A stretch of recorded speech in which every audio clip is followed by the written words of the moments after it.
नमस्कार दोस्तों, मैं हूं Sudesh Gupta encounter news MP से। आप सबका फेवरेट और पसंदीदा चैनल, उस पर हम हमेशा एक जानकारियां प्रोवाइड करते हैं नए नए तरीके के कानूनों के बारे में।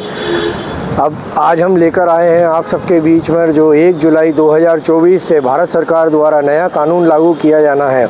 आईपीसी एक्ट को बदलकर अब भारत सरकार बीएनएसएस के नाम से एक नया कानून लाई है, जिसमें बहुत सारे परिवर्तन हैं। बीएनएसएस मतलब भारतीय नागरिक सुरक्षा संहिता।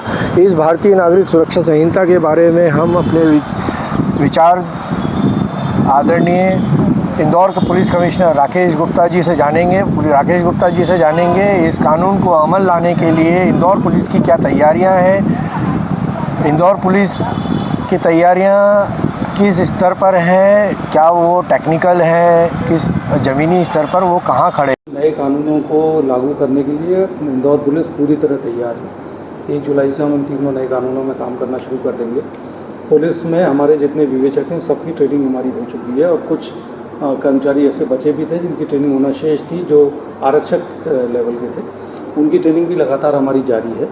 तो कुल मिलाकर हमारी पूरी तैयारी है और नए कानूनों को हम 1 जुलाई से अपनी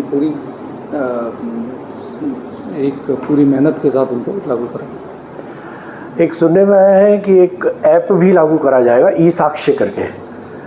इस ई साक्ष्य को लेकर मैं ये समझना चाहता हूँ कि वो कितना आसान रहेगा किसी भी पीड़ित के लिए उस पर काम करना, जिसमें सुना है कि वो डायरेक्ट एफआईआर भी कर सकता है, अपनी शिकायतें भी कर सकता है।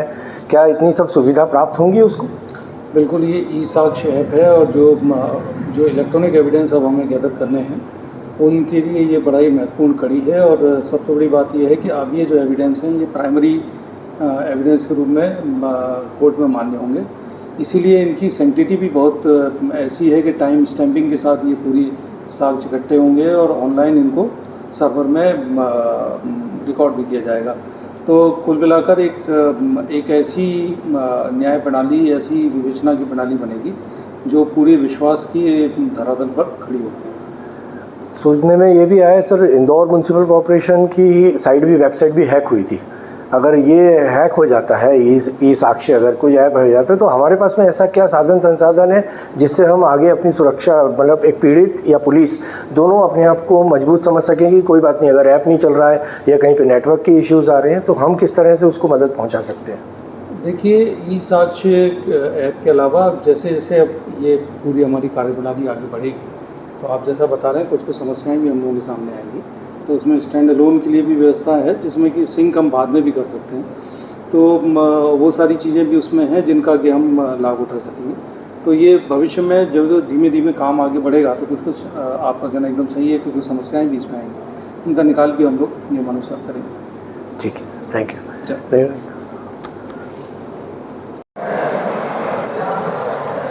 नमस्कार दोस्तों, मैं Sudesh Gupta encounter news MP से। अभी हाल ही में हमारी मुलाकात पुलिस कमिश्नर श्री राकेश गुप्ता जी से हुई।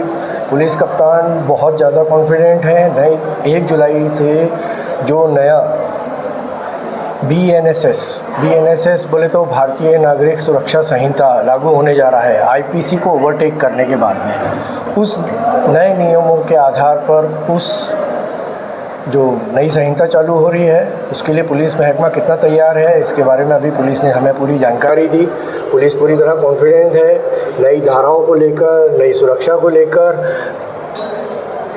आदरणीय कप्तान साहब ने यह भी बताया हमें कि एक नया ऐप भी जारी होने वाला है। उस ऐप के ज़रिए भी हमें नई नई जानकारियाँ मिलेगी और एक आसान ढर्रा पैदा होगा, जिससे आने वाले समय में जो पीड़ित नागरिक रहेगा वो अपनी समस्याओं को लेकर उस ऐप के माध्यम से भी अपनी शिकायतों को कर सकेगा। धन्यवाद।